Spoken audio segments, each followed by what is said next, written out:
ખાસ કરીને એમની પાસે તેમના પસંદગીના સ્ટોક હવે જાણી લઈએ તો રુચિતજી, ટ્રેડિંગ બેટ તરીકે આજના દિવસે ક્યાં તમારી નજર પડી રહી છે? કારણ કે જો ગઈકાલના ઘણી બધી જગ્યાએ ગઈકાલે આપણને ગેપઅપ જોવા મળ્યા બાદ આજે જે ઘટાડો આવી રહ્યો છે એ થોડીક વધારે સારી ઓપોર્ચ્યુનિટી આપી રહ્યો છે. બિલકુલ, I think stock specific opportunities તો સારી છે. એક સ્ટોક નો જે અમને કરંટ લેવલ્સ ઉપર ટ્રેડિંગ માટે સારું લાગ્યું છે એ છે BHEL.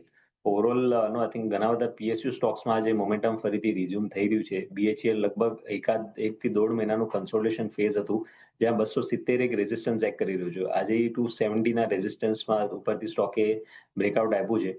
એન્ટાયર કન્સોલિડેશનમાં પણ 240 ની આસપાસ એક ડબલ બોટમ જેવા પેટર્નના સ્ટોકમાં બન્યા છે. સો આઈ થિંક અહીંયા price wise down side limited છે અને એક સારી મોમેન્ટમ નિયર ટર્મમાં આવી શકે છે. તો કરંટ લેવલ્સ ઉપર BHELમાં ખરીદારી કરી શકાય છે 264 ની નીચે સ્ટોપ લોસ રાખીને 294 ના ટાર્ગેટ્સ માટે. એટલે જો 264નો એક સપોર્ટ લઈને તમે ખાસ કરીને BHELની અંદર ખરીદદારી કરી શકો છો. 294ના લક્ષ્યાંક તમને અહીંયા આવતા દેખાઈ શકે છે. આજે એક સારું તમને બ્રેકઆઉટ આવતું પણ જોવા મળ્યું છે, એટલે પ્રાઇસ વાઇઝ પણ અહીંયા તમને રિસ્ક ટુ રિવોર્ડ ઘણા સારા છે. ધ્યાન રાખજો, BHEL પર અત્યારે રુચિતજી દ્વારા પસંદગી આજના દિવસે બની રહી છે.